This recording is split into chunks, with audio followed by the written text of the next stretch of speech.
Like the term self-love, for instance, for some people, that term really works. It kind of puts them in a state of self-compassion. The reason I don't use that term, which is again arbitrary, is because self-love, for instance, you may say that a narcissist has a lot of self-love.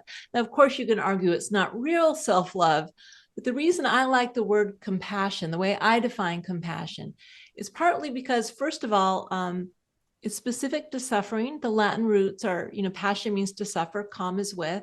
So it specifies that it's specific to how are we with our suffering, which is what I've actually researched. There's other forms of self-love that, maybe your positive qualities, which are also really important, but that's not exactly what I've looked at in my research. So two things: A, that it's focused on suffering, the way the word self-love is. Now, the word self-pity is also focused on suffering. So you might say, well, what's the difference between self-love, self-pity, and self-compassion? So the other aspect, why I like the word compassion, is that it's intrinsically connected. So with pity, again, the way we use the word, there's a sense of separation.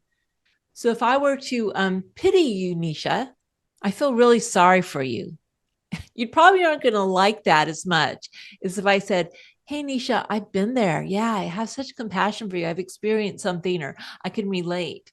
And so the difference between pity and compassion is a sense of connectedness, of a sense of something that's bigger than ourself. This is really interesting, even though the word self is in self-compassion. And I did that just because most people think of compassion for others. So it's about including ourselves in the circle. But that self isn't really separate from others.